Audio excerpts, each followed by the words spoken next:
semuanya, Assalamualaikum warahmatullahi wabarakatuh. Selamat sore, kembali lagi di Selasa Bahas Bukunya Hayu Maca. Hari ini saya Asri akan memandu Selasa Bahas Buku yang temanya menarik sekali nih. Hari ini kita akan membahas sebuah buku parenting bersama seorang pengulas yang juga pendidik, yang juga berpengalaman di bidang parenting. Siapakah dia? Di sini sudah bergabung. Oke, aku akan ajak dulu teman-teman kenalan pengulas kita hari ini. Jadi sebelumnya nih, aku mau kenalin dulu buku yang akan kita ulas hari ini. Bukunya itu judulnya Asah Asuh Menjadi Orang Tua Cerdas, yang diterbitkan oleh Komunitas Rumah Pencerah di tahun 2019. Tentang apa sih bukunya? Nah, kita akan dengar langsung nih dari pengulasnya hari ini. Jadi kita akan selain ngobrolin tentang bukunya, mungkin sedikit ngobrolin tentang parenting kali ya. Oke, Bu Rita sudah bergabung. Oke, sudah bergabung nih dengan kita. Halo Bu Rita. Halo Mbak Asri. Halo, apa kabar nih Bu Rita? Ya, Alhamdulillah sehat, baik. Mbak Asri gimana? Alhamdulillah sehat juga. Teman-teman, sebelumnya Bunda Rita ini domisilinya di Jakarta ya Bu ya? Iya, saya di Jakarta Selatan. Nah, Bunda Rita di Jakarta Selatan, saya di Cimahi. Walaupun jauh, alhamdulillah kita bisa tetap bareng-bareng nih mengulas buku yang menarik sekali hari ini. Tadi saya udah jelasin dikit Bu tentang buku Asah Asuh yang mau kita ulas, tapi baru siapa yang menerbitkan dan tahun terbitnya tahun 2019. Sebelum kita akan membahas tentang buku yang kita ulas sore ini, pengen kenalan dulu dong sama Bu Rita. Sekarang sedang sibuk apa? Mungkin Jakarta Selatannya di mana? Siapa tahu ada yang mau main nanti. Silakan Bu Rita. Baik, terima kasih Mbak Asri. Bismillahirrahmanirrahim. Assalamualaikum warahmatullahi wabarakatuh. Saya Bunda Rita Zahara. Saya dikenal dengan sebutan Bunda Rita ya, Ibu Rita. Saya istri dan punya 2 orang putri yang saat ini sudah berusia 12 dan 14 tahun. Nah, sekarang saya juga kesibukannya diamanahi sebagai guru PAUD ya sejak tahun 2003. Kami walaupun dulunya di Aceh tetap guru PAUD, tiba di Jakarta masih guru PAUD lagi. Jadi masih masih PAUD setia ya dengan Bunda dunia Rita ini. PAUD. Tidak seperti saya. Aduh, saya malu dengerin sebagai sarjana PAUD. Langsung tutup muka. Iya. Oke. Jadi kesibukannya Berarti sekarang masih ngajar ya, Bu di ya? sekitar. Ya, saat ini saya mengajar di salah satu lembaga PAUD yang ada di wilayah Jakarta Pusat ya, sebagai guru. Oke, terima kasih Bu Rita. Nah, tadi kita sudah kenalan sama Bu Rita, lebih yang dipanggil Bu Rita, Karita, atau Bunda Rita nih sore hari ini? Bunda Rita boleh. Oke, Bunda Rita. Tadi kita sudah kenalan sama Bunda Rita yang sudah mah pendidik, terus udah punya 2 anak, berarti pengalaman parentingnya proven gitu ya, karena sudah langsung dilaksanakan ke anak-anak perempuannya. Kemudian kalau soal pengalaman masih terus belajar ya. Pengalaman kan nggak selalu benar ya. Betul Bu. Tadi balik lagi nih, udah sama guru, kemudian orang tua juga, kemudian di komunitas parenting juga. Kita dapat triple combo nih dari pengulas buku kita sore ini. Dan kebetulan buku yang dibahasnya juga memang buku yang bertema parenting ya Bu ya, judulnya Asah Asuh. Nih kalau teman-teman pernah lihat bukunya, kalau nggak pernah lihat nanti kita akan kasih linknya biar teman-teman bisa cek di Instagramnya Komunitas Rumah Pencerah. Nah, Bunda Rita boleh dong ceritain dulu sekilas tentang buku yang akan kita ulas hari ini. Apa sih Asah Asuh ini? Buku apa ini? Iya, baik. Tadi Mbak Asri sudah kasih pengantar ya bahwa kita sekarang sedang mau melihat atau lebih tepatnya mengulas ya isi buku yang berjudul Asah Asuh Menjadi Orang Tua Cerdas. Nah, buku ini sendiri ditulis oleh 3 orang penulis ya, ada Ibu Ferry Farhati, Ibu Dr. Adiyati, dan juga Ibu Dr. Anda Nurbaiti Rahman, yang kemudian diterbitkan oleh Komunitas Rumah Pencerah. Buku ini menurut saya sangat menarik ya. Yang pertama, kalau dari sisi tampilan, buku ini kaya warna dan juga gambar. Nah, untuk orang-orang visual ya, untuk orang-orang yang apalagi di rumah tangga dikasih tulisan banyak-banyak, dia bisa kabur ya. Jadi buku ini cukup menarik dari sisi desain gitu, banyak gambar, banyak warna sehingga tertarik orang untuk membacanya. Kemudian juga saya melihat dari kontennya ya, mengangkat satu tema bahasan itu dengan sangat ringan, mudah dipahami, sehingga siapa saja, bahkan pemula sama sekali, bisa dengan cepat memahami isi buku ini tentunya. Itu dari penilaian saya tentang buku ini ya. Dan yang menarik dari buku ini, si penulis dalam hal ini Ibu Ferry memberi pengantarnya itu mengangkat tentang 5 nilai. 5 nilai yang menurut saya cukup menarik. Kenapa menarik? Karena 5 nilai ini penulis mengatakan bahwa ini tidak akan lekang oleh waktu. Nah, itu tidak akan lekang oleh waktu. Menurut saya tidak hanya akan lekang oleh waktu, tapi sebenarnya sudah dimiliki oleh kita para orang tua. Bagaimana nilai cinta, semangat belajar, religius, kehadiran, dan visioner ini sebenarnya dimiliki oleh kita semua para orang tua ya tentunya. Namun kadang kurang dimaknai. Kenapa kurang dimaknai? Ya karena mungkin atas kurangnya kita memahami, kemudian kita tidak memaknai, sehingga 5 nilai ini berlalu begitu saja, tidak ada kesan, bahkan yang lebih tidak diharapkan bahwa nantinya 5 nilai ini tidak mewarnai pola asuh kita selama bersama Ananda, sehingga nanti yang didapat dari pengasuhan kita juga jadi berbeda. Contoh kecil, misalnya di sini diangkat salah satunya 5 nilai cinta. Menurut saya siapa sih orang tua yang nggak punya cinta sama anaknya? Betul Bu, orang tua baru nih cintanya masih menggebu-gebu. Ya. Nah, Mbak Asri kan masih, aduh luar biasa ya, membara, menggebu-gebu, apa itu betul namanya. Nah, artinya apa? Setiap kita punya cinta, nilai cinta itu sudah memang fitrah ada dari setiap diri kita, terutama orang tua. Karena mereka, terutama ibu lagi, mereka melahirkan anak yang selama ini di dalam rahim mereka. Nah, tentu ini nilai cinta ini tidak bisa dipungkiri, itu ada dan pasti dia akan berikan kepada anaknya.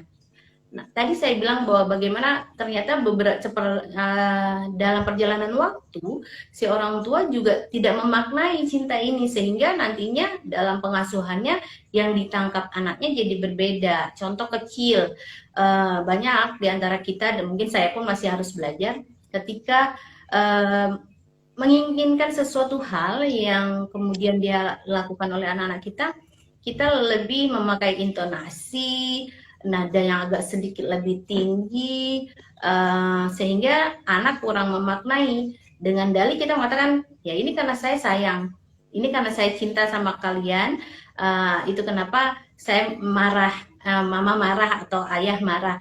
Nah, ini bahasa yang sangat familiar ya, populer lagi di rumah tangga kita. Nah, dengan dalih rasa cinta dan sayang ini, karena tidak dimaknai dengan benar, sehingga akhirnya si anak menangkapnya berbeda. Nah, si penulis di sini bermaksud, saya berpikir mereka ingin kembalikan kita para orang tua yang pada dasarnya sudah memiliki 5 nilai ini, untuk kembali bagaimana menerapkannya secara lebih bermakna dalam keseharian pola asuh kita. Dari pengantarnya cukup menarik, sehingga kemudian kita para orang tua bisa melihat kembali, oh iya ya, ini kelima nilai ini saya sudah punya. Namun bagaimana kemudian saya maknai di dalam mewarnai, selain dimaknai kemudian diwarnai juga selama pola asuh, sehingga nanti dampak ke anaknya juga tentu lebih baik lagi. Luar biasa ya Bu, ini baru pengantarnya nih teman-teman, belum masuk ke isi bukunya. Boleh dong Bu Rita ceritain isi bukunya tuh ada beberapa bagian kan ya? Kebetulan saya pegang bukunya nih, 6 bagian dalam isi buku itu apa aja? Boleh sharing Bu Rita? Baik, di dalam buku ini ada diangkat 6 tema bahasan ya. Saya akan menyebutnya mungkin tema bahasan. Di antaranya mengenal peran orang tua itu sebagai pengantar pertama. Kita diajak untuk kembali mengenal peran orang tua. Kenapa sih kita diajak kembali untuk mengenal peran orang tua? Karena tidak dipungkiri kesibukan, keseharian, rutinitas sehingga kita merasa tugas kita sebagai orang tua cukup dengan memberi nafkah saja dalam rupa kebutuhan makanan, sandang dan sebagainya. Kita abai kadang-kadang dengan kebutuhan perkembangan anak sehingga pengantar bahasan tema pertama dalam buku ini diangkat tentang mengenal kembali peran orang tua. Ini cukup menarik. Nanti kita lihat apa saja yang dibahas. Kemudian juga yang kedua ada tentang pertumbuhan dan perkembangan. Selanjutnya juga ada pola asuh, pola pengasuhan positif, membangun komunikasi positif, konsep diri, dan juga mendidik anak di era digital. Ini menarik ya untuk sekarang di era digital, apalagi di tengah pandemi seperti ini. Betul Bu. Luar biasa ini bisa jadi panduan. Saya tuh udah begitu lihat ini 6 bagian ini, yang paling gatel pengen dikomen tuh memang yang paling terakhir sih Bu. Karena kayaknya itu jadi concern orang tua sekarang di masa pandemi gitu. Kalau dulu bisa menahan-nahan, kayak sekarang tuh ya mau gimana lagi ya. Tapi itu nanti kita bahas kemudian ya. Ini saya mau tanya-tanya nih ke Bu Rita. Ada 6 bagian di buku ini yang tadi Bu Rita jelaskan gitu kan. Mana di antara 6 bagian ini, 6 bagian tema ini yang menurut Bu Rita tuh menurut Bunda Rita paling ngena gitu, paling jadi wow yang kayak, oh ini bukunya bagus nih untuk di-share ke orang lain. Bu Rita share punya Bu Rita, nanti saya juga share mana yang menurut saya paling wow nih di antara 6 bagian. Oke, baik. Kalau saya sangat tertarik pada tema bahasan membangun komunikasi positif. Wow, kenapa Saya tuh Bu? ya beberapa karena saya praktisi PAUD ya. Jadi kami artinya begini, komunikasi itu merupakan pintu masuk pertama kita dalam membangun ataupun mengharapkan anak kita melakukan sesuatu. Nah, kalau pada pintu masuknya saja kita keliru, nah nantinya akan keliru di tahapan selanjutnya. Makanya saya sangat tertarik pada tema bahasan membangun komunikasi positif. Di sini selain kita diajak untuk dikenalkanlah apa itu komunikasi, kita kembali diri ya, maksudnya bagaimana kita berkomunikasi dan tujuan kita berkomunikasi itu apa. Kemudian yang paling menariknya bahwa di sini juga diberikan contoh-contoh. Jadi contohnya ada apa aja nih, Bu? Ya, misalnya nih di halaman. Nah, sebelum ke contoh, di sini juga kita diajak untuk menghindari beberapa hal yang dapat menghalangi komunikasi. Tadi kan saya bilang bahwa komunikasi ini menjadi pintu masuk. Nah, ternyata di buku ini dijelaskan bahwa ada 10 penghalang kita bisa masuk kepada anak dalam berkomunikasi, misalnya menyalahkan dan menuduh, meremehkan. Setelah dipaparkan 10 ini, kita diajak melihat seperti apa sih menyalahkan dan menuduh. Karena kadang-kadang orang tua tidak bisa menerima, tidak bisa memilah. Gak sadar ya Bu kadang. Apalagi kalau lagi ngomong tuh ya, gitu. Oh ternyata itu adalah komunikasi yang menyalahkan. Dunia itu punya ibu lah kalau ketika lagi berbicara ya. Sekedar, kamu sih itu kan sebenarnya menyalahkan ya Bu ya, tapi kan udah keluar aja. Makanya ketika ngomong itu orang tua kadang suka serasa yang kadang dia yang mendominasi, tidak ada dibangun diskusi, tanya jawab, tidak ditanya perasaannya seperti apa. Makanya saya sangat tertarik di buku ini tentang komunikasi. Kenapa? diajak kita untuk melihat pertama sekali yaitu penghalang komunikasi. Kita diminta untuk mengenal apa saja penghalang tersebut, sehingga nanti kita bisa melakukan upaya-upaya untuk menghindari komunikasi-komunikasi yang dapat terhalangi tadi, gitu ya. Nah, kemudian juga selain itu juga di sini di halaman tepatnya halaman 85 ya, itu lengkap dengan contoh bahkan diberikan. Misal ya, saya bacakan di sini di halaman 85 beberapa contoh komunikasi yang tidak efektif dan solusinya. Jadi ketika orang tua baca ini, dia sadar, dia bisa menilai selama ini komunikasi dia ada di mana. Setelah dia bisa menilai dia ada di mana dan dia ingin memperbaiki, di sini juga ada diberikan solusi. Contoh misalnya kesepakatan anak yang sudah minta izin pergi bersama temannya dan ingin pulang malam. Di sini jelas sekali bagaimana contohnya diberikan, misalnya ayah, Didi pergi ke kerja kelompok dulu ya, pulangnya jangan terlalu malam ya.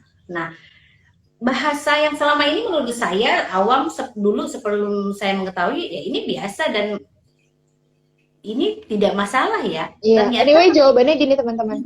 Saya jadi orang tuanya ya, Bu. Saya jadi orang tuanya, saya jawab. Iya, pulangnya jangan malam-malam ya. Jadi sekedar menjawab. Saya jadi orang tuanya. Mama, saya pergi belajar kelompok ya. Oke, pulangnya jangan malam-malam ya. Itu yang tidak efektif ya Bu ya, kalau di buku ini contohnya. Itu yang tidak efektif karena di situ ternyata kita abai dalam memberikan aturan yang lebih jelas terkait waktu. Jadi pemahaman si orang tua malam mungkin dalam hal pukul 9 itu malam, menurut si anak mungkin dalam orang tua mungkin jam 8, 9 itu terlalu malam. Menurut si anak itu biasa aja. Jadi tidak ada kesepakatan waktu yang menurut kita itu tidak perlu terlalu jauh detail seperti itu ya. Dan ternyata agar lebih efektif memang harus lebih detail sehingga menghindari konflik. Jadi di buku ini memang benar-benar kita diajak untuk berlatih bagaimana membangun komunikasi yang efektif sedetail mungkin sehingga meminimalisir konflik nantinya pada anak. Ini kalau di buku ini dikasih tahu jelas ya contohnya gitu. Di contoh yang kedua itu, kalau di yang pertama tadi orang tuanya hanya bilang jangan pulang malam-malam, di contoh yang tepatnya atau yang efektifnya adalah bilang oke, sebelum jam 10 udah pulang ya. Jadi ada kesepakatan yang sama antara anak dan orang tua. Wah, ini menarik nih. Ini baru satu contoh ya Bu ya, yang ada di buku ini, yang tentang komunikasi efektif. Dan masih ada beberapa contoh lainnya yang 9 penghalang tadi dan caranya. Thank you Bu Rita. Ini saya mau ceritain yang buat saya nih, bagian ini. Dari 6 bagian ini, mana yang menurut saya paling ngena. Karena saya orang tua baru 2 bulan punya anak. Buat saya yang paling ngena itu adalah bagian pertama Bu, tentang mengenal peran orang tua. Iya, jadi saya sudah pernah membaca buku ini gitu kan, banyak mengenal buku ini, tapi jujur baru baca lagi tuh seminggu ini gitu. Ketika baca lagi bagian pertama, ada satu pertanyaan. Ini pertanyaannya tuh bikin wow gitu loh untuk saya. Pertanyaannya tuh ada di halaman pertama, di halaman 3. Sudahkah kita menyiapkan diri menjadi orang tua yang baik? Saya kayak sedang dipertanyakan ke diri saya karena saya adalah orang tua baru. Asri, kamu sudah mempersiapkan diri kamu kah untuk menjadi orang tua yang baik gitu?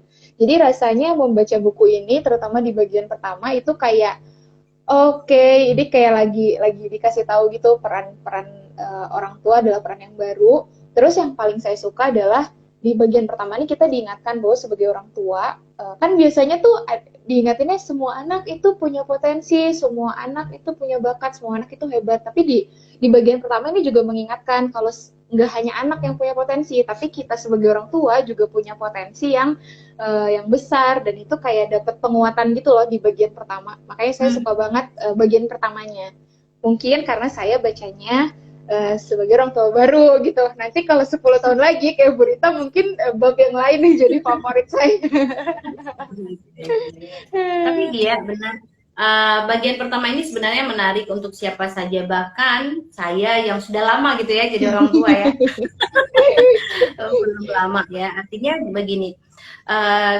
Memang buku ini kembali mengingatkan kita bahwa selama ini kita mungkin sedikit abai dalam mempersiapkan diri sebagai orang tua ya. Kita dipertanyakan, melalui pertanyaan itu kita dikembalikan ke diri. Sejauh mana persiapan kita sih untuk menjadikan kita sebagai orang tua? Menurut kita selama ini kita mengasuh anak-anak hanya modal dari bagaimana orang tua kita mengasuh dulu, ya kan? Itu kita jadikan modal besar. Padahal yang menarik lagi di quote pertama di buku ini kan ditulis ya di sini, didiklah anakmu sesuai dengan zamannya karena mereka hidup bukan di zamanmu. Ali bin Abi Thalib radhiyallahu anhu. Buku ini pertama sekali sudah mengangkat quote yang mengajak kita berpikir kembali, masih relevan nggak ya pengasuhan yang dilakukan orang tua kita dulu kemudian ke anak-anak kita zaman mereka generasi Z ya, artinya apakah masih bisa kita terapkan lagi atau seperti apa? Kita kembali diingatkan pada bagian pertama bahasan buku ini, bagaimana kita harus mempersiapkan. Dan ternyata mempersiapkan menjadi orang tua di buku ini juga diajak masuk lebih dalam lagi tentang fakta otak anak yang sedang berkembang tentunya ya. Itu tepatnya ada di halaman 8 ya Mbak Asri ya. Kita diajak melihat bagaimana dahsyatnya perkembangan otak anak di awal-awal tahun kehidupan mereka. Bayangkan kalau kita masih merasa cukup dengan cara mengasuh seperti apa yang orang tua kita lakukan dulu, mungkin kita sudah banyak kehilangan potensi untuk memaksimalkan potensi yang ada di anak-anak kita ya. Apalagi katanya 5 tahun pertama kehidupan anak tuh disebut golden age karena seemas itu ya Bu ya. Karena seberharga itu gitu, 5 tahun, 6 tahun pertama anak termasuk di perkembangan otaknya. Dulu tuh saya ini Bu, ada satu bagian lagi nih di bab 1 yang menarik sekali. Oh bukan bab 1, saya tuh sampai nyatet. Kalau tadi Bu Rita bahas pengantar dari Bu Ferry sebagai penulis, saya tuh membaca pengantar dari Bu Nana sebagai ketua KRP. Ada bagian di mana orang tua tuh kebanyakan gak dibekalin sama pendidikan intensif ketika mau jadi orang tua gitu. Makanya akhirnya muncul kesulitan-kesulitan ketika jadi orang tua dan buku ini hadir untuk membantu orang tua. Anyway gitu ya, saya dulu tuh kuliah PAUD 4 tahun gitu. 4 tahun belajar tentang pendidikan anak, tetap aja pas punya anak itu tetap merasa butuh sumber-sumber belajar baru. Karena bahkan saya kuliah 2010 sampai 2014, saya merasa keilmuan tentang pendidikan anak itu udah banyak yang perlu diperbaharui gitu. Ada beberapa hal yang udah gak relevan, padahal jaraknya hanya beberapa tahun aja kan. Gak kebayang kalau kita mencontoh orang tua kita yang dulu, yang berarti saya 20 plus tahun yang lalu gitu. Kasihan anaknya. Makanya penting banget sih membaca buku-buku parenting untuk menguatkan kita sebagai orang tua. Salah satunya si buku Ask-Asuh ini. Nah, Bu Rita, saya mau tanya nih. Ini saya jadi semangat juga Bu bahasnya, karena saya orang tua baru, maaf ya. Orang tua baru ya. Iya, betul. Sebagai orang tua, jadi kalau dulu baca buku parenting, oh iya, oke, ini ilmunya. Kalau sekarang itu satu lembar itu bisa benar-benar, dalam pembahasannya, nggak bisa sekali lewat. Gitu. Nah, tadi yang udah kita bahas, Bu, sekarang di masa pandemi, tidak menafikan anak itu jadi dekat sekali sama gadget nih.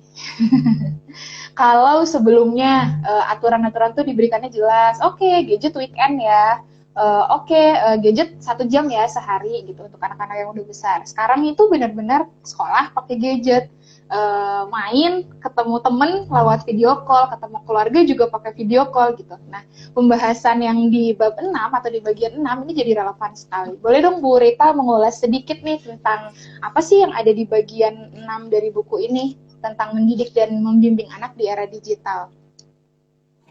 Iya, di bagian 6 membimbing anak di era digital, kita yang pertama diajak untuk melihat ada di mana kita dan ada di mana anak-anak kita, di generasi mana tepatnya ya.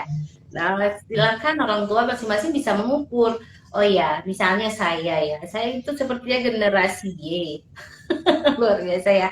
Di sini generasi Y dilihat, kemudian apa yang kita terjadi, apa yang yang ada di dalam dunia generasi Y itu seperti apa, kita terpapar oleh perangkat-perangkat digital ini seberapa jauh, kemudian sejak kapan, dan kita bisa melihat ke dalam diri sebenarnya. Oke, kita generasi Y, kemudian kita melihat juga, diajak melihat pada anak-anak kita yang ternyata wow, mereka sudah ada di generasi Z atau generasi Alpha ya di sini ya, bisa jadi. Nah, dari ini semua kita bisa kemudian melihat bagaimana menyikapi lah, lebih tepatnya ya, menyikapi apakah tepat kemudian nantinya anak-anak kita bisa berinteraksi dengan perangkat-perangkat digital ini. Kalaupun tepat, dimulai dari usia berapa, kemudian berapa lama. Artinya buku ini, sebelum kita bicara tepat atau tidaknya menggunakan perangkat, kita diajak melihat dulu kita itu ada di generasi mana, sehingga kita juga nantinya jadinya tidak hanya melarang, tapi lebih mengedukasi si anak dengan perangkat-perangkat yang memang wow, ternyata pandemi ini mengajarkan banyak hal ya, terutama saya juga itu ya. Kemudian juga di sini saya menarik nih, kemarin saya coba baca lagi dan saya garis bawahi ya. Ternyata anak-anak kita itu akan menjadi warga dunia digital di halaman 236. Dunia virtual atau online yang sekarang itu wah, seharian kita ya pindah dari rapat ke satu ke rapat A, kelas A dan B itu dari pagi hanya duduk rapi di depan perangkat ya. Masya Allah ya. Nah, saya mulai lihat buku ini sangat visioner tuh berarti ya, bisa melihat kemungkinan terjadi. Visionernya teknologinya ya, bukan COVID luar biasa. Maksudnya gini, penulis luar biasa, sudah bisa memprediksikan apa yang akan terjadi ke depan terkait dengan anak-anak kita yang memang akan hidup di dunia digital ini. Bagaimana nantinya dunia ini juga akan lebih banyak berinteraksi dengan perangkat-perangkat ini. Tapi kita diajak melihat juga nantinya apa sih yang menjadi tantangan bagi orang tua, tepatnya di 137. Nah, ketika kita dipaparkan oleh orang tua sebagai orang tua tantangan, tentunya kita akan kemudian mencoba memantaskan diri sehingga nanti segala tantangan yang ada di depan ini bisa kita atasi. Kemudian juga di sini saya melihat ada banyak sekali contoh-contoh ini ya, media-media sosial yang nantinya akrab di kita dan juga di anak-anak kita. Makanya kalau boleh bilang ya, kita mungkin menggunakan perangkat butuh waktu juga untuk belajarnya. Tapi anak-anak di generasi Z ini dikasih sangat mudah ya, kadang kita belajar dari mereka ya. Mbak Asri nanti jangan kaget-kaget kalau anak yang mulai tumbuh besar ya, tiba-tiba belajar saya dari kaget. 2 tahun yang lalu, bahkan sebelum COVID gitu, saya melihat anak 2 tahun bisa swipe iklan di YouTube, itu udah, hah? Kok bisa gitu 2 tahun? Iya, artinya memang kita diajak untuk melihat bahwa inilah dunia yang akan akrab pada anak-anak kita. Dalam buku ini kita diajak untuk mempersiapkan diri sebagai orang tua, bagaimana nantinya kita bisa merespon, memfasilitasi anak-anak kita di dunia digital. Nah, selain itu, buku ini juga memberikan peringatan juga, artinya oke, kita memang sudah sekarang saatnya hidup di era digital, tapi kita juga perlu melihat dampaknya. Nah, di halaman 340 ya, jelas di sini diberikan dampak-dampak baik ataupun dampak yang buruk terhadap penggunaan perangkat ataupun aplikasi lainnya yang ada di media sosial kita ya. Jadi nanti sebagai orang tua kita jadi lebih selektif ya, memilih dengan menyesuaikan usia anak. Bicara tadi kayak Mbak Sri bilang, sekarang di tengah pandemi bahkan sekolah aja dari pagi sampai siang, iya online. Gitu ya. Bekerja, anak-anak sekolah kita bekerja, komunikasi dengan orang lain itu semuanya udah online gitu. Makanya jadi relevan banget nih pembahasan di bab 6 tentang gimana mendidik anak di era digital. Walaupun mungkin jadi perlu lebih advance lagi ya Bu, karena ini bukan hanya era digital tapi era pandemi juga. Nah, berita sebelumnya kita sapa dulu nih teman-teman kita, dari tadi udah banyak banget yang bergabung. Ini ada Kak Fitri dari Hayu Maca, kemudian ada Kak Rachel, Kak Tuti, tadi ada Bu Nana juga dan teman-teman Hayu Maca, mungkin teman-teman KRP juga yang udah gabung dan semuanya. Selamat sore. Mungkin yang baru gabung, kita sedang membahas buku, mengulas sebuah buku judulnya adalah Asah Asuh yang diterbitkan oleh komunitas Rumah Pencerah, komunitasnya Bu Rita sekarang. Dan tadi kita baru saja membahas tentang gimana mendidik anak di era digital. Nah, Bu Rita, tadi pembahasannya itu menarik banget. Saya juga paling suka part yang itu sih, melihat dampak yang baik dan buruk dari aplikasi-aplikasi, kemudian dari gadget-gadget. Karena banyak yang bilang main gadget itu jelek gitu. Tapi sebenarnya kan gak jeleknya doang ya, bagusnya juga ada. Dan itu baru benar-benar kerasa sekarang nih di masa pandemi. Cuman ada satu hal yang akhirnya, saya tuh baru baca buku parenting lain, Bu. Judulnya tuh ini, The Book You Wish Your Parent Had Read gitu. Jadi di bagian di sini ini udah saya tandain. Ada satu hal yang kita sering takutkan ke anak kita nih. Kita takut anak kita maniak gadget, kita takut anak kita kecanduan gadget. Tapi kita tuh suka nggak sadar sebenarnya yang ngasih contoh itu adalah kita sebagai orang tua. Jadi di sini tuh dia menyamakan, ada bilang gini, kita tahu kenapa orang-orang yang minum alkohol atau drug addict atau orang yang minum obat-obatan, kenapa mereka tuh nggak bisa jadi orang tua yang terbaik? Karena fokusnya tuh bukan ke anaknya, tapi ke ya si kecanduan alkohol tadi, kecanduan obat-obatan tadi. Nah, si penulis di buku ini tuh kayak menyamakan orang-orang atau orang tua yang kecanduan gadget itu tuh kayak gitu. Jadi kamu tuh nggak ada bedanya sama orang yang kecanduan alkohol sama kecanduan obat. Bedanya kamu kecanduan HP-mu sampai lupa anakmu. Terus di situ, waduh, sebegitunya ya dampak-dampak ketika kita main gadget depan orang tua. Nah di sini nih kita akan tanya perspektifnya Bu Rita sebagai orang tua juga iya, guru juga iya, penggerak parenting juga iya. Gimana nih Bu, baiknya di masa pandemi gini orang tua menyiasati main gadget depan anak? Ada tips-tips nggak dari Bu Rita? Tips ya. Yang pasti saya mengajak diri saya dan juga orang tua lainnya untuk melihat kalau beberapa orang tua pekerja, tentu mereka ada tuntutan ya dalam dunia betul. pekerjaan mereka, sehingga memang mengharuskan mereka berinteraksi dengan perangkat-perangkat ini.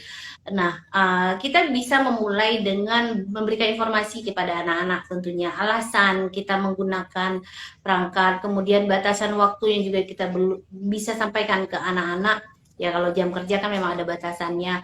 Kemudian setelah diinformasikan ini, saya harap ini jadi jalan juga kita mengedukasi bahwa kita sedang menggunakan perangkat dan kita sedang aktif di perangkat ini tidak lain adalah sebuah tuntutan pekerjaan. Itu yang pertama ya, sehingga anak-anak juga melihatnya tidak asik sendiri, tapi memang ada tuntutan bagian dari pekerjaan bagi orang tua yang bekerja.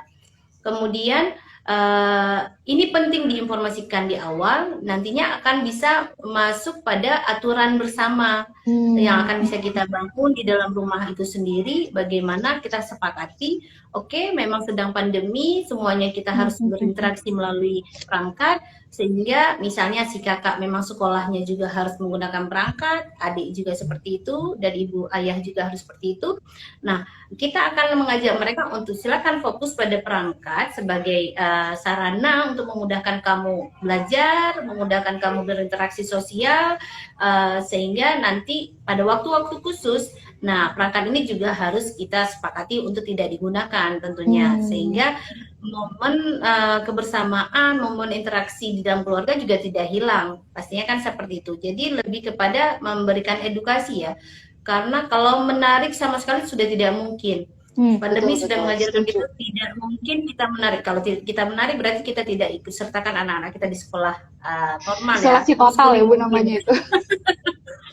Homeschooling mungkin ya. Artinya itu. Jadi setelah kita menginformasi, kita bisa masuk pada aturan bersama yang akan kita sepakati. Kemudian dari situ nanti anak juga akan melihat bahwa ini tidak menjadi kecanduan jadinya, karena ini menjadi satu kebutuhan yang bisa kita gunakan secara proporsional ya, artinya sesuai kebutuhan saja.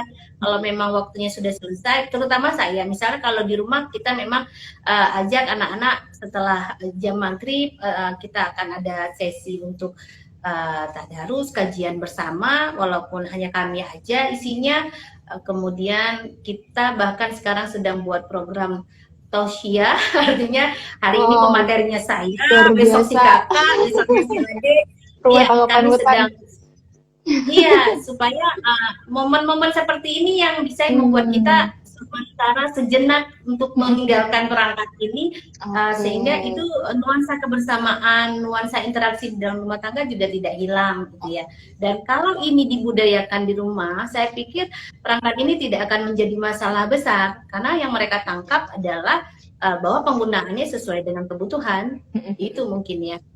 Ini kalau saya nangkep apa yang Bunda Rita ceritakan, sebenarnya itu ada di bagian kedua ya Bu ya, halaman 144. Langkah kedua ketika kita menjadi orang tua di era digital. Buku ini sebenarnya Ya. nggak ditulis di era COVID, tapi ada beberapa hal yang relevan nih. Di sini katanya ketika mengasuh anak di era digital, di langkah kedua itu jelaskan tujuan dan alasan penggunaannya. Ini relevan baik untuk anak maupun orang tua gitu. Ibu pakai Ya. ini untuk apa, kamu pakai HP kamu untuk apa, atau pakai laptop kamu untuk apa. Kemudian ada tentang menjelaskan keuntungan dan kerugian penggunaan. Kemudian tadi yang Bu Rita highlight adalah pembatasan penggunaannya seperti apa. Kalau di keluarga Bu Rita ketika habis maghrib, no gadget, dipakai untuk ibadah gitu kan. Dan persyaratan yang disepakati dan dilaksanakan bersama. Jadi sebenarnya tips yang tadi bahkan dilaksanakan sama Bunda Rita tuh udah ada di buku ini, yang bisa kita lakukan walaupun bukunya nggak ditulis di masa COVID, cuman masih relevan banget gitu kan. Ini saya karena anaknya masih bayi belum bisa pakai sih Bu, tapi ini bakal berguna banget ketika nanti anaknya udah benar-benar ngerti, udah lihat, udah sadar ketika oh ini ibuku main gadget gitu kan. Ini nanti bisa disepakati bersama. Dia lihatnya dari sekarang loh, dia lihatnya dari Iya sekarang ya. betul. Cuman kan sekarang saya belum mulai kerja lagi nih Bu. Nanti cuti selesai kan dia ngelihat saya main gadget padahal kerja gitu. Jadi mungkin itu tetap bisa dikomunikasikan ya Bu ya, walaupun anaknya bayi ya, kita bisa ngomong gitu. Karena anak paham kan, Iya, walaupun dia bayi. Mbak Wah Asri ini, di sini juga hah? menarik juga yang poin 7 ya. Jadi Oke. saya lebih melihat kepada diri saya ya, bahwa saya tidak terlalu mahir dalam menggunakan perangkat. Tapi ternyata menjadi satu kebutuhan. Di nomor 7, langkah nomor Hmm, 7 menjadi satu kebutuhan. Kita bisa betul. buktikan di pandemi ini bahwa setiap orang tua tuh memang harus melek teknologi ya Setuju, setuju, setuju, setuju. dengan cara yang mudah dipahami saja. Kenapa? Agar kita juga bisa melakukan pemantauan, melihat batas kewajaran penggunaan gadget pada anak-anak kita. Jangan nanti mereka bilang ini kebutuhan sekolah, ternyata memang sudah tidak Betul, betul, tidak betul. ada kebutuhannya. Jadi kita memang harus diajak untuk ayo melek teknologi. Jangan lagi hanya berdiam diri karena tidak bisa, tapi memang mau tidak mau kita harus mengasah diri ya, menambah kemampuan diri kita terkait dengan penggunaan teknologi ini ya. Iya betul, Dan betul. bahkan Ini dikasihkan tips-tips ya. Heeh. Ini Bu pernah di apa ya, ada seorang teman saya gitu.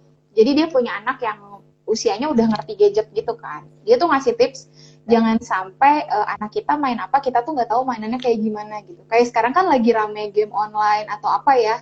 Jangan sampai kita ngelarang tapi kita tuh nggak tahu sebenarnya games itu tuh tentang apa. Jadi memang cari tahu dulu terus diajak diskusi barengan kenapa kamu nggak boleh main ini gitu. Kenapa ayah atau ibu kurang setuju atau nggak setuju kamu main ini dan itu didiskusikan barengan dan yang pasti langkah pertamanya orang tua nggak hanya asal bilang nggak boleh tapi ya memang tahu dulu kenapa itu dilarang gitu. Kenapa kamu nggak boleh itu karena tembak-tembakan emang tembak-tembakan dampaknya apa sih ke kamu itu kan anak perlu tahu ya jadi nggak sekedar main jangan-jangan doang nanti berarti bagian empatnya nggak dipakai tadi komunikasi efektifnya. Nah, itu dia. Jadi ini runut ya.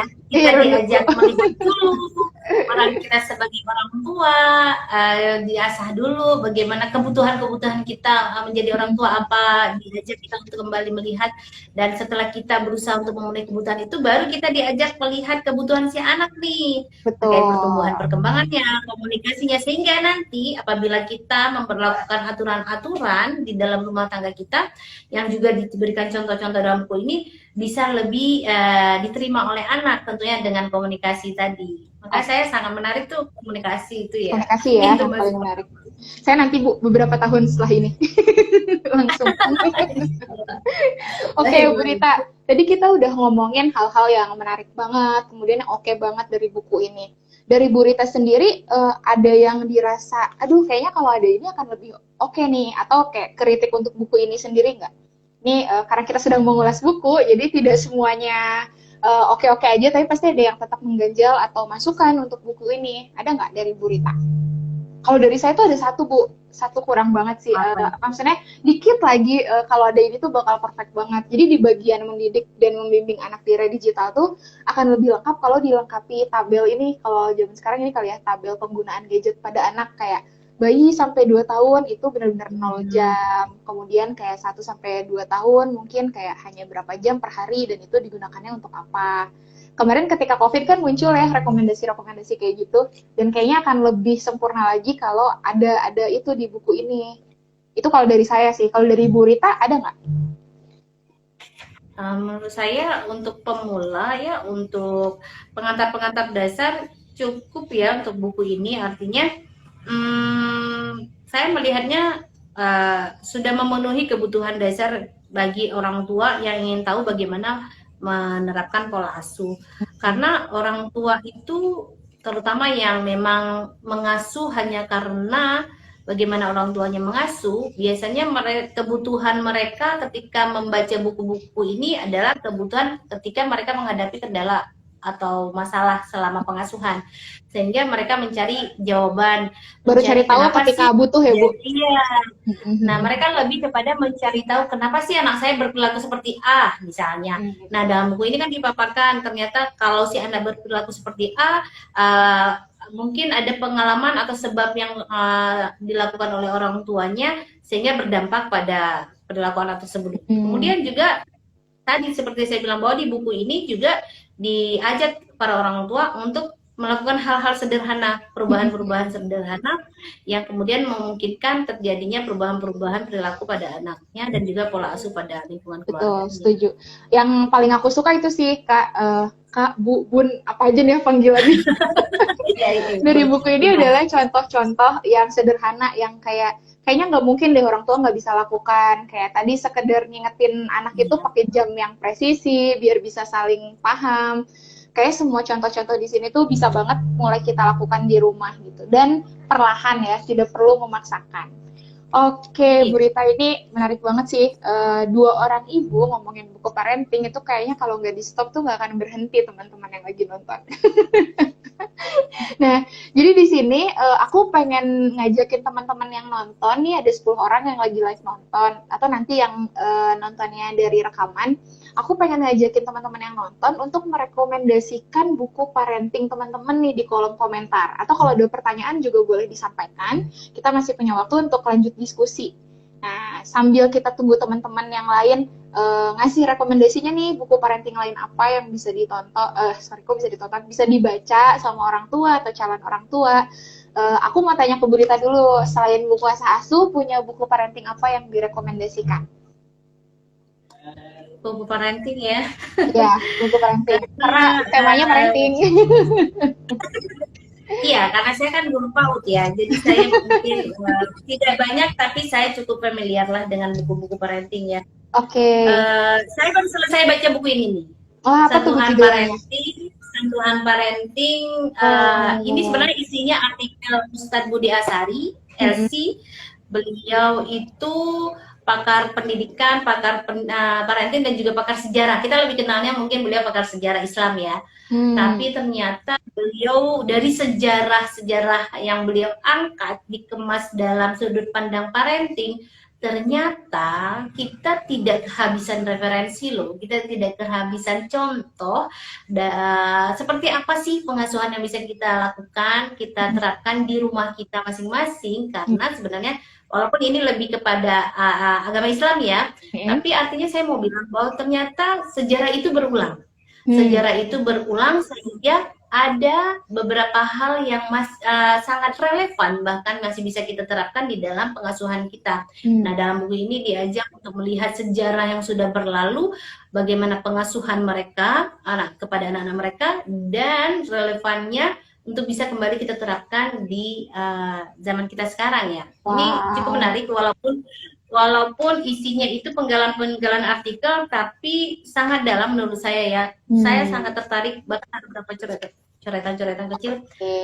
Artinya selama ini kita seperti kehabisan tokoh, kehabisan contoh bagaimana pengasuhan yang ideal. Ternyata, Masya Allah, tabarakallah ya, agama kita sendiri tidak kehabisan rujukan, referensi, betul banget sih, tokoh contoh teladan seperti itu. Iya, kayaknya banyak banget buku parenting itu yang ini ya, bahasannya itu balik lagi ke agama gitu. Jadi beberapa buku parenting memang referensinya tuh ke agama masing-masing, teman-teman. Untuk aku dan Bu Rita sendiri yang Muslim, banyak banget buku parenting yang base-nya itu adalah Islam ya, Kak. Ini tadi aku tanya di grup Wadia Balat Maca, jadi ada grupnya gitu, Hayu Maca, ada rekomendasi salah satunya yang apa ya, mungkin berbasis agama juga, itu judulnya Fitrah Based Education. Yang menulisnya adalah Hari Santosa, Ustadz Hari Santosa. Aku sendiri belum baca, tapi salah satu rekomendasinya ini. Satu lagi ada rekomendasi lain dari Kak Dedah, itu judulnya adalah Enlightening Parenting. Sama, saya juga belum baca. Jadi kalau saya, buku parenting yang sedang saya baca tuh ini, Bu. Dari ngelahirin sampai sekarang belum selesai-selesai bacanya. Lama banget. PR ya. Judulnya The Book You Wish Your Parent Had Read and Your Children Will Be Glad That You Did. Jadi buku yang aku harap orang tuaku baca dan anakku akan bersyukur ketika orang tuanya baca gitu. Buku yang saya baca ini isinya lebih ke apa ya? Gimana kita, ini yang baru saya baca sih, Bu. Kalau kita ingin anak kita jadi apa ya? Anak kita stabil secara emosi, kemudian anak kita jadi anak yang let's say penyayang, kemudian anak yang juga efektif dalam berkomunikasi, itu tuh harus dimulai dari kita. Jadi jangan sampai kita mengharapkan hal itu kepada anak, kayak aku pengen anakku gini tapi kita nggak ngasih contoh. Dan salah satu yang ngena buat saya itu adalah tentang emosi sih. Gimana kita tuh sering dibilang gitu, orang tua tuh harus happy, orang tua tuh harus selalu happy. Padahal kalau di buku ini yang nggak mungkin orang tua tuh 24 jam happy tuh nggak mungkin. Ketika kamu sedang sedih dan anakmu sudah mulai bisa berkomunikasi, ya bilang, ibu sekarang sedang merasa sedih, atau ibu sekarang sedang merasa tidak baik-baik saja, dan ya ada hal yang bisa kita lakukan dengan itu. Jadi tidak menghilangkan emosi juga dari kita sebagai orang tua. Nggak karena kita orang tua kita harus happy terus 24 jam, tuh kayaknya nggak hal yang mustahil untuk orang tua, untuk manusia manapun gitu kan. Dan satu lagi yang tadi, satu lagi yang tadi yang tentang HP tadi, saya tuh agak khawatir sama diri saya sendiri sih, Bu, sebetulnya. Karena mungkin belum di tahap kecanduan, tapi kayak HP tuh harus selalu dekat dengan saya gitu, kayak takut ketinggalan sesuatu kalau nggak dekat HP gitu. Terus ketika di buku ini dibilang, ya orang kecanduan HP tuh sama aja kayak kecanduan alkohol dan obat-obatan gitu. Nggak bisa dekat sama anaknya karena fokusnya adalah ke benda yang kamu addicted gitu. Terus kayak oke, mulai sekarang harus mulai dikurangi gitu. Dan banyak orang merasa ketika bayi anaknya nggak ngerti gitu ya ketika kita lagi main HP, padahal padahal nggak gitu kan. Bayi juga tahu gitu ketika kamu sedang tidak attach ke anakmu, dirasakan sama dia. Itu buku yang sedang saya baca, Bu. Mungkin teman-teman yang lain, ini ada dari Nema 3668, ini Bu Irma ya. Halo Bu Irma, saya kangen sekali. Kalau Bu Irma sedang membaca Happy and Productive Parents. Happy and Productive Parents. Oke, yang lain lagi baca buku apa nih? Oh, Bu Nana lagi baca Anakku Penyejuk Jiwaku. Halo Bu Nana, kangen sekali. Ini banyak teman-teman KRP nih. Kemudian,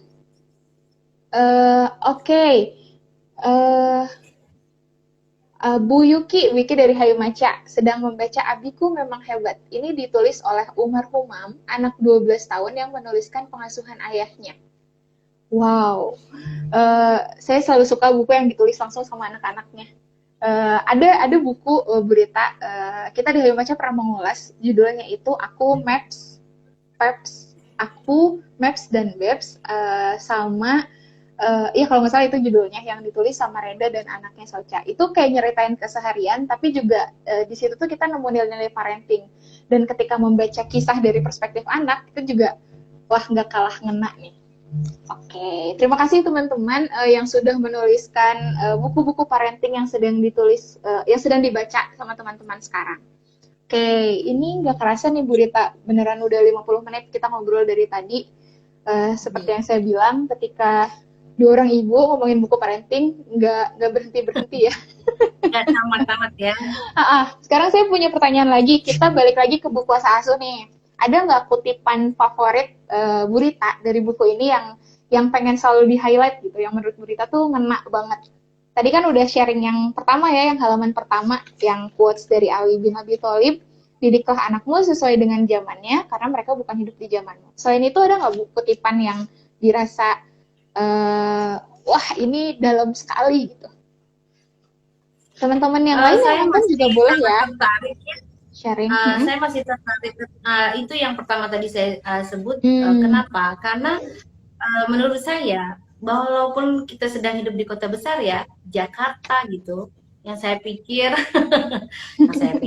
artinya banyak sekali di antara orang tua, karena saya bersentuhan langsung dengan orang tua murid ya, artinya banyak sekali orang tua kita yang mengasuh dengan modal tadi, bagaimana orang tuanya mengasuh dahulu, sehingga mereka mengabaikan hal-hal yang mungkin sebenarnya itu sudah tidak tepat lagi untuk kita berlakukan. Bahkan ada kadang yang mereka tiru untuk hal-hal yang memang sekarang ini sudah tidak tepat, tapi saya masih melihat itu. Contoh misalnya kayak dalam hal pembunuhan setelah ibu melahirkan ya, misalnya kalau ibu melahirkan itu kan ada pantangan-pantangan yang katanya harus pantangan. Nah, artinya saya contoh ini. Iya betul. Berasa ya? Berasa kan? Nah, masih fresh jadi baru 2 bulan. Jadi masih banyak sekali orang tua kita, bahkan hidup di kota besar, yang masih menerapkan kembali warisan-warisan tradisikah itu, kebiasaankah itu, yang berdampak sebenarnya pada perkembangan anaknya mereka juga. Artinya gini, kalau mereka berkaitan dengan pantangan makanan, misalnya ibu menyusui ataupun ibu hamil, kan berujung pada perkembangan si anak juga kan, asupan gizinya. Nah, itu yang saya kadang cukup sangat menyayangkan ya. Artinya di kota besar saja mereka masih beberapa menerapkan hal-hal yang memang sepertinya sebagian sudah tidak tepat lagi gitu untuk dipercaya, ataupun karena kita sudah sangat kaya informasi bagaimana kebutuhan gizi ibu hamil dan menyusui itu, kita bisa lihat di beberapa informasi. Jadi ada hal-hal memang sudah tidak relevan yang dilakukan orang tua kita dulu, tapi sayangnya masih sangat familiar atau bahkan diwariskan lagi, dilakukan lagi, sehingga itu nanti berujung pada perkembangan anak juga. Bagaimana asupan gizi kan sangat mempengaruhi perkembangan otak. Tadi di buku ini kan diajak kita melihat bagaimana hebatnya perkembangan otak ya pada anak, sehingga kita berawal dari asupan gizi juga kan. Jadinya nanti ketika kita sudah tahu bagaimana dahsyatnya kerja otak yang dipaparkan oleh buku ini, kita akan lebih berhati-hati memilah lagi mana. Makanya quote saya yang paling menarik yang tadi itu, bahwa ayo kita secara tidak ibu-ibu, orang tua, ayo didik anakmu, dan ingat mereka itu hidup di zaman yang akan berbeda dengan kamu gitu. Jadi itu cukup menarik bagi saya. Ngomong-ngomong tentang ini Bu, tentang oh iya sorry.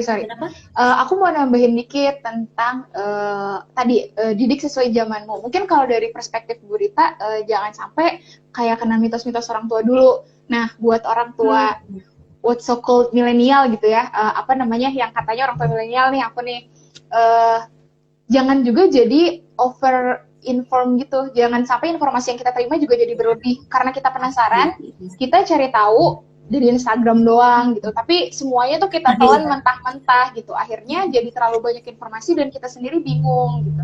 Jadi bukan hanya mitos-mitos yang dulu, tapi informasi-informasi yang sekarang kita dapat juga dipilah. Jangan semuanya dimakan mentah-mentah. betul. Tadi apa Bu? Satu Lebih lagi, strategis. sorry kepotong. Ya, di buku ini menarik, setiap tema bahasannya disediakan nih kolom ini nih.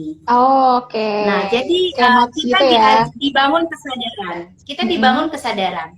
Nah, menurut saya salah satu pakar parenting mengatakan banyaknya kita lebih banyak tahu, kemudian ya sudah menguap begitu saja gitu, berlalu begitu saja, sekedar Betul. sudah tahu ya sudah gitu. Nah, tapi di buku ini nih menarik. Jadi setiap tema bahasan diajak kita untuk menulis kembali apa sih yang sudah kita pelajari dari bahasan yang dipaparkan tadi.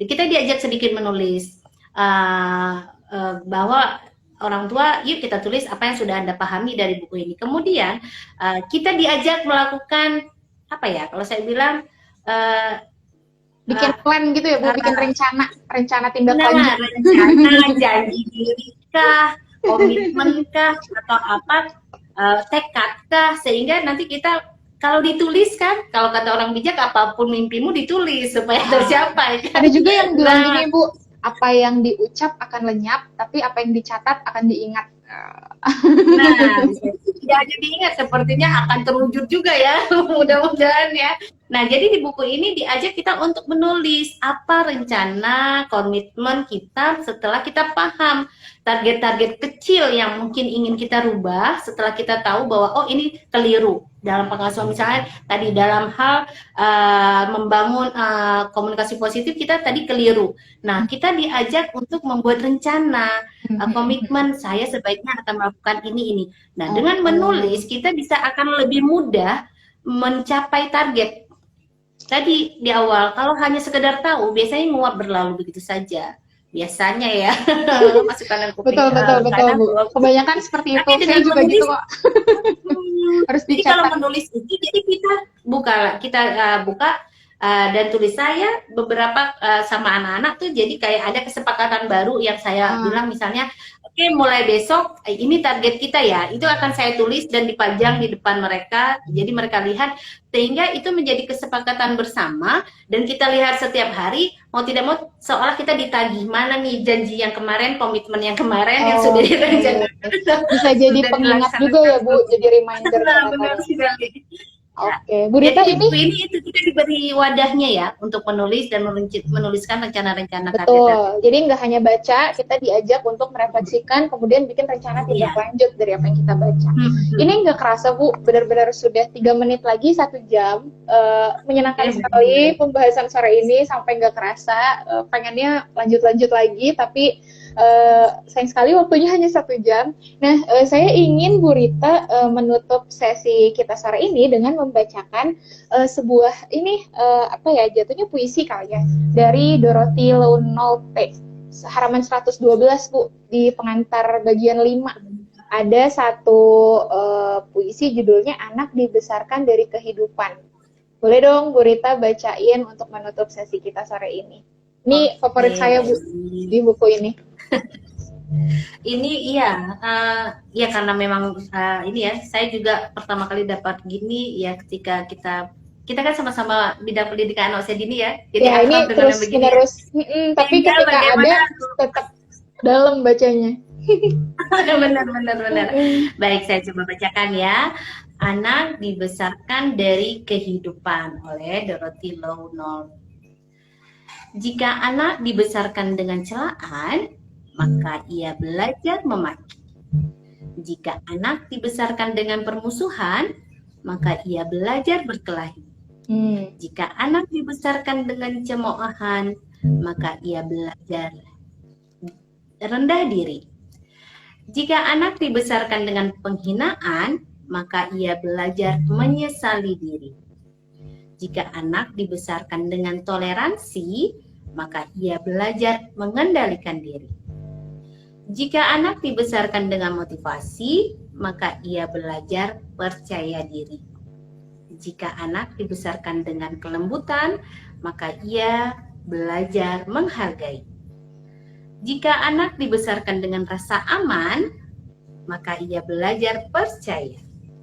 Jika anak dibesarkan dengan dukungan, maka ia belajar menghargai diri sendiri. Jika anak dibesarkan dengan kasih sayang dan persahabatan, maka ia belajar menemukan kasih dalam kehidupannya. Yeay, terima kasih banyak Bu Rita. Aduh, aku mau tepuk tangan dulu untuk barusan baca puisinya dan pembahasan kita selama 1 jam ke belakang. Terima kasih banyak sudah mau sharing dan mengulas buku Asa Asuh. Boleh diangkat dong Bu bukunya, biar nanti ada tangkapan layarnya. Nah, ini buku Asa Asuh ini bisa teman-teman dapatkan di komunitas Rumah Pencerah ya. Langsung aja follow Instagramnya Rumah Pencerah @rumahpencerah. Nanti bisa tanya-tanya di sana gimana caranya mendapatkan buku ini kalau teman-teman penasaran. Ini sekali lagi terima kasih teman-teman yang sudah menonton juga hari ini. Sampai jumpa lagi di Selasa Bahas Buku minggu depan dengan ulasan buku yang berbeda setiap minggunya. Kalau teman-teman tertarik untuk jadi pengulasnya bisa langsung DM Hayu Maca ya. Silakan follow Instagramnya juga, jangan lupa. Terima kasih banyak Bu Rita, terima kasih teman-teman Rumah Pencerah. Sampai bertemu lagi, jangan kapok ya Bu. Ya, selamat sore teman-teman semua. Wassalamualaikum warahmatullahi wabarakatuh. Terima kasih. Waalaikumsalam warahmatullahi wabarakatuh.